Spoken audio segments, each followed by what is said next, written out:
출애굽기 39장. 그들은 청색실, 자주색실, 홍색실로 성소에서 섬길 때 입는 옷을 만들었습니다. 또 여호와께서 모세에게 명령하신 대로 아론을 위해 거룩한 옷을 만들었습니다. 그들은 금실과 청색실, 자주색실, 홍색실과 고운 배실로 에봇을 만들었습니다. 망치로 두들겨 얇은 금판을 만들고 그것을 오려 가는 실로 만들어서 정교하게 청색실, 자주색실, 홍색실과 고운 배실과 합쳐 짰습니다. 에봇의 어깨에는 끈을 만들어 그 양 귀퉁이에 달아 묶을 수 있게 했고 정교하게 짠 허리띠도 그와 같이 금실과 청색실, 자주색실, 홍색실과 고운 배실로 섞어 에봇과 하나로 이어짰습니다. 여호와께서 모세에게 명령하신 대로였습니다. 그들은 금판에 호마노를 받고 그 위에 이스라엘 아들들의 이름을 인장처럼 새겨놓았습니다. 그러고 나서 그것들을 에봇의 어깨끈에 붙여 이스라엘 아들들을 기억나게 하는 보석이 되게 했습니다. 여호와께서 모세에게 명령하신 대로였습니다. 또 그들은 가슴패를 정교하게 만들었는데 에봇과 마찬가지로 금실, 청색실, 자주색실, 홍색실과 고운 배실로 만들었습니다. 그것은 길이와 너비가 다 한 뼘씩은 정사각형으로 두 겹이었습니다. 그러고는 그 위에 보석을 네 줄로 박았습니다. 첫째 줄에는 루비, 토파즈, 녹주석, 둘째 줄에는 터키옥, 사파이어, 에메랄드, 셋째 줄에는 호박, 백만호, 자수정, 넷째 줄에는 녹보석, 호마노, 벼곡을 각각 금판에 박은 것입니다. 이 12보석에는 각각 이스라엘 아들들의 이름이 12지파에 따라 인장을 새기는 것처럼 보석 하나하나에 새겨졌습니다. 그들은 가슴페이에 달 순금, 녹금 모양을 만들고 금판 2개와 금고리 2개를 만들어 그 고리를 가슴페의 양 귀퉁이에 달았습니다. 그러고는 녹금 모양 둘을 가슴페의 양 귀퉁이에 달린 고리에 붙이고 녹금 모양의 다른 쪽 끝은 두 금판에 고정시킨 뒤 안에 입는 에봇의 어깨끈에 그것들을 달았습니다. 또 금고리 2개를 만들어 가슴페의 양끝, 곧 안쪽으로 에봇을 향한 쪽에 끝에 달았습니다. 또 금고리 2개를 만들어 에봇의 두 어깨끈의 아랫부분에 앞쪽을 향해 달았는데 그 자리는 정교하게 짠 에봇의 띠를 매는 곳 옆이었습니다.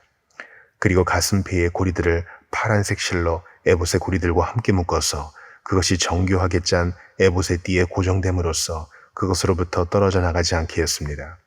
여호와께서 모세에게 명령하신 그대로였습니다. 그들은 에봇 안에 입는 옷을 모두 청색으로 짜서 만들었습니다. 그 옷의 중앙에는 머리 들어갈 구멍을 냈고 구멍 둘레에는 깃 같은 것을 대 찢어지지 않게 했습니다.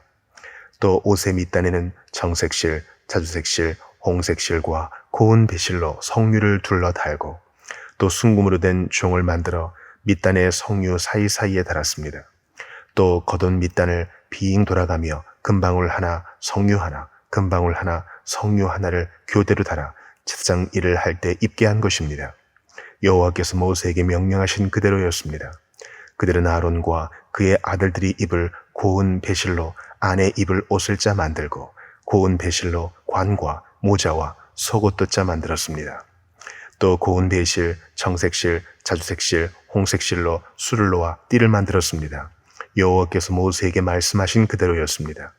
또 순금으로 거룩한 패를 만들고 그 위에 인장을 새기듯 여호와께 거룩이라고 새겼습니다. 그리고 패에 청색끈을 달아 관에 고정시켰습니다. 여호와께서 모세에게 명령하신 그대로였습니다. 이렇게 해서 성막, 곧 회막 짓는 모든 일을 마쳤습니다. 이스라엘 백성들은 여호와께서 모세에게 명령하신 모든 것대로 한 것입니다.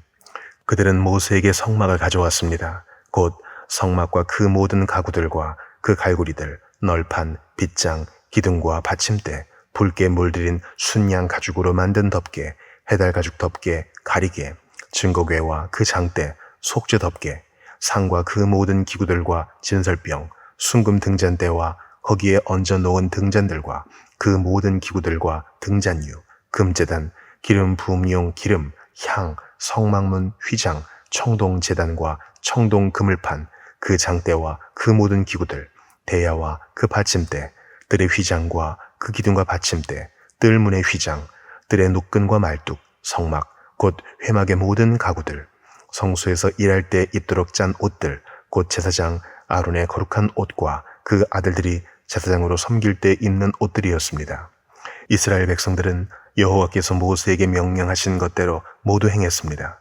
모세는 그 일을 점검하고 그들이 여호와께서 명령하신 대로 했음을 보았습니다. 모세는 그들을 축복했습니다. 요한복음 18장, 예수께서 이 기도의 말씀을 하신 뒤 제자들과 함께 기드론 골짜기 건너편으로 가셨습니다.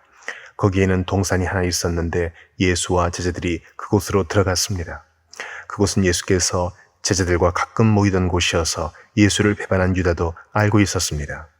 유다는 로마 군인들과 대제사장들과 바리새파 사람들이 보낸 경비병들을 데리고 그곳으로 왔습니다. 그들은 횃불과 등불과 무기를 들고 있었습니다. 예수께서는 자기가 당할 모든 일을 아시고 앞으로 나와 그들에게 물으셨습니다. 너희가 누구를 찾느냐? 그들이 대답했습니다. 나사렛 사람 예수요. 예수께서 그들에게 말씀하셨습니다. 내가 그 사람이다. 배반자 유다도 그들과 함께 거기에 서 있었습니다. 예수께서 내가 그 사람이다 하시자 그들은 뒤로 물러나 땅에 엎드러졌습니다. 예수께서 그들에게 다시 물으셨습니다. 너희가 누구를 찾느냐? 그러자 그들이 대답했습니다. 나사렛 사람 예수요. 예수께서 대답하셨습니다. 내가 그 사람이다 라고 말하지 않았느냐? 너희가 나를 찾고 있다면 이 사람들은 보내주라. 이것은 예수께서 아버지께서 내게 주신 사람들 중 한 사람도 잃지 않았습니다 라고 하신 말씀을 이루기 위한 것이었습니다. 그때 시몬 베드로가 칼을 가지고 있었는데 그가 칼을 빼어 대제사장의 종을 쳐서 오른쪽 귀를 베어버렸습니다. 그 종의 이름은 말고였습니다. 그때 예수께서 베드로에게 말씀하셨습니다. 내 칼을 칼집에 꽂아라. 아버지께서 주신 잔을 내가 받아 마셔야 하지 않겠느냐. 군인들과 천부장과 유대 사람의 경비병들이 예수를 체포했습니다.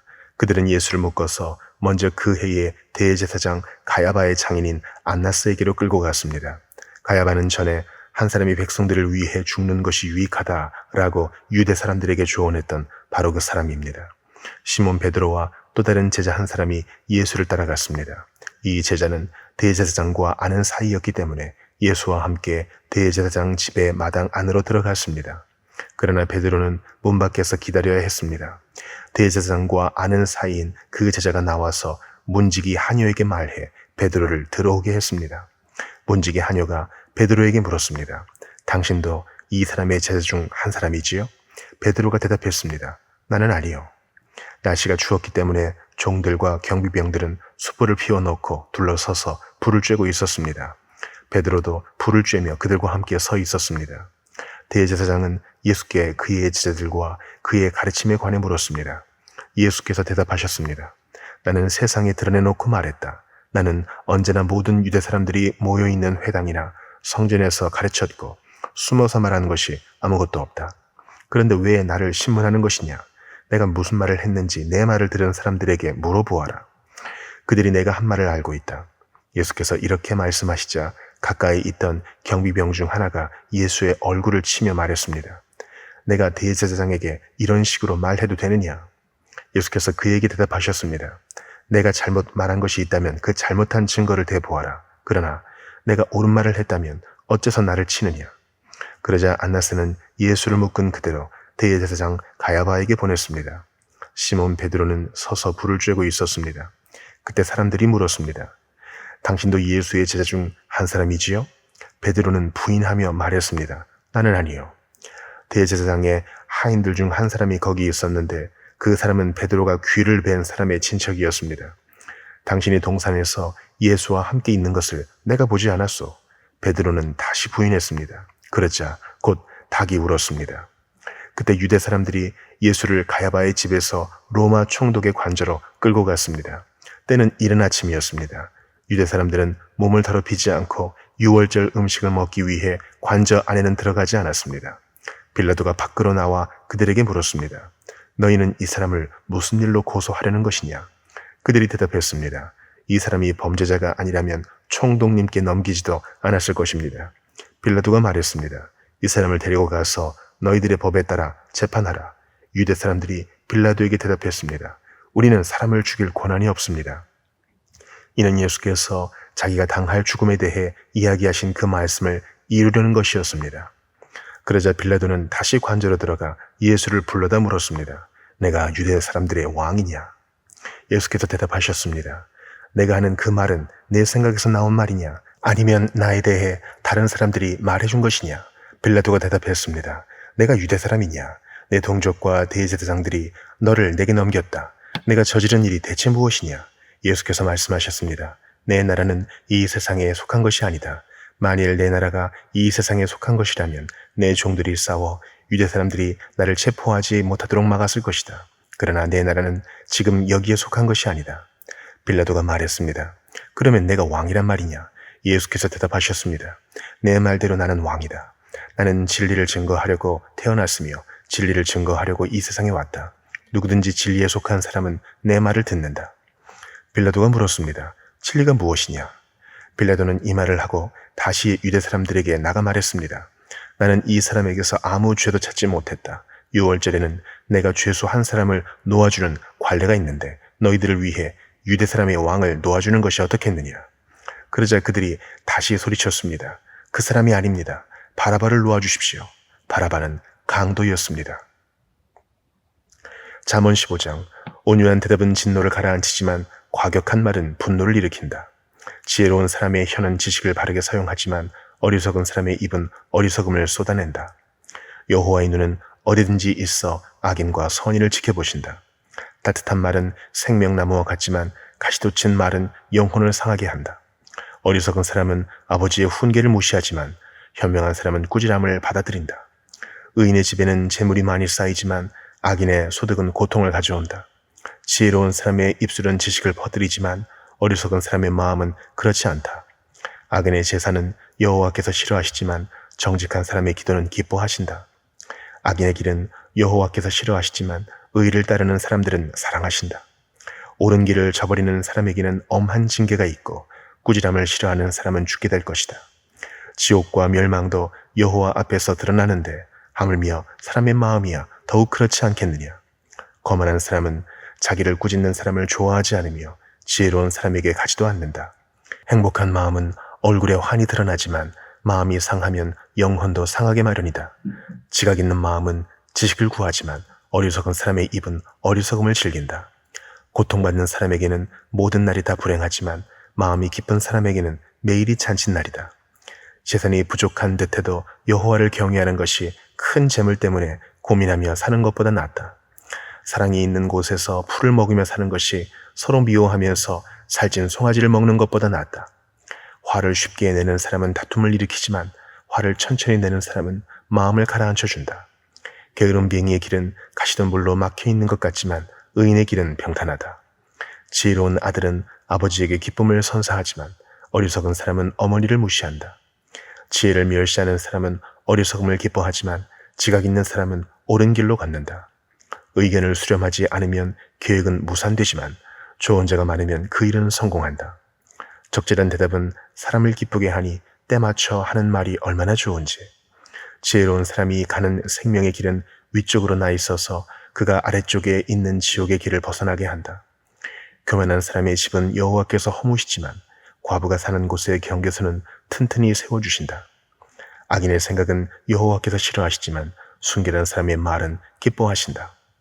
욕심 많은 사람은 집안의 문제를 일으키지만 뇌물을 거절하는 사람은 살게 될 것이다. 의인은 대답할 때 깊이 생각하며 말하지만 악인의 입은 악한 것을 쏟아낸다.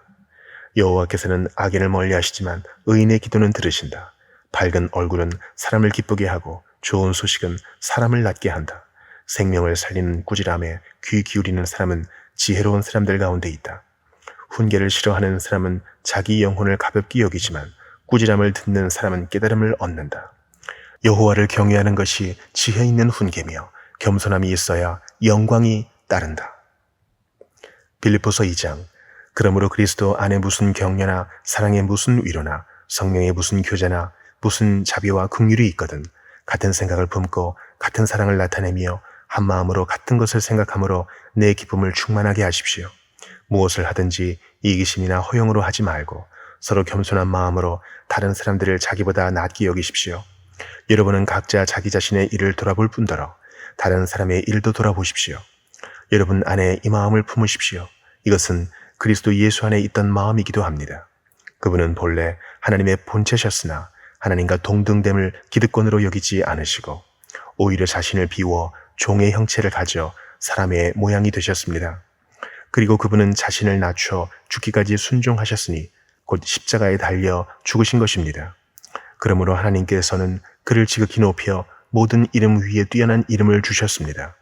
이는 하늘과 땅과 땅 아래 있는 모든 사람들이 예수의 이름 앞에 무릎을 꿇게 하시고 모든 입으로 예수 그리스도를 주라 시인하게 하셔서 하나님 아버지께 영광을 돌리게 하시려는 것입니다.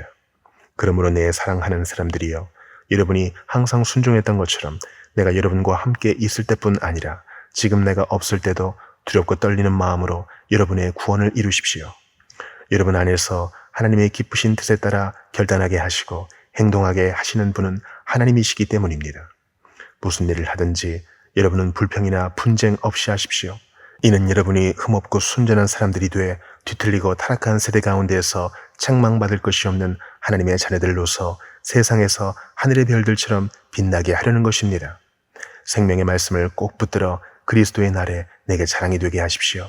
이는 내가 헛되게 다름질하거나 헛되게 수고한 것이 아니기 때문입니다. 이제 내가 여러분의 믿음의 제사와 예배에 내 피를 붓는 일이 있을지라도 나는 기뻐하고 여러분 모두와 함께 기뻐할 것입니다. 여러분도 함께 기뻐하고 나와 함께 기뻐하십시오. 내가 주 예수 안에서 디모데를 여러분에게 빨리 보내고자 하는 것은 나도 여러분의 형편을 알고 마음의 시원함을 얻으려는 것입니다. 디모데와 같은 마음을 품고 여러분의 형편을 진정으로 돌볼 사람이 내게는 아무도 없습니다. 모든 사람이 자기 자신의 일에만 몰두하고 그리스도의 일에는 관심이 없습니다.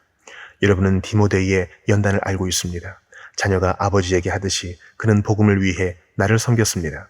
그러므로 나는 내 형편이 허락하는 대로 즉시 그를 보내고 싶습니다. 그리고 나 자신도 곧 가게 되리라고 주 안에서 확신합니다. 그러나 나는 내 형제이며 동역자이며 함께 군사된 사람이며 또한 여러분의 사도이며 내 필요를 섬기는 사람인 에바브로디도를 여러분에게 돌려보내는 것이 필요하다고 생각했습니다. 그는 여러분 모두를 늘 사모하며 또 자기가 아프다는 소식을 여러분이 들은 줄 알고 늘 걱정하고 있었습니다. 사실 그가 병이 나서 거의 죽게 되었으나 하나님께서 그에게 긍휼을 베푸셨고 내게도 긍휼을 베풀어 주셨습니다. 이는 나로 하여금 근심 위에 근심을 갖지 않게 하시기 위한 것이었습니다. 그러므로 나는 여러분이 그를 다시 만나 봄으로 기뻐하고 나 또한 마음의 고통을 덜기 위해 그를 급히 보냈습니다. 여러분은 주 안에서 큰 기쁨으로 그를 맞아주고 그와 같은 사람들을 귀하게 여기십시오. 이는 그가 그리스도의 일을 위해 거의 죽을 지경에 이르기까지 자신의 목숨을 돌보지 않았기 때문입니다.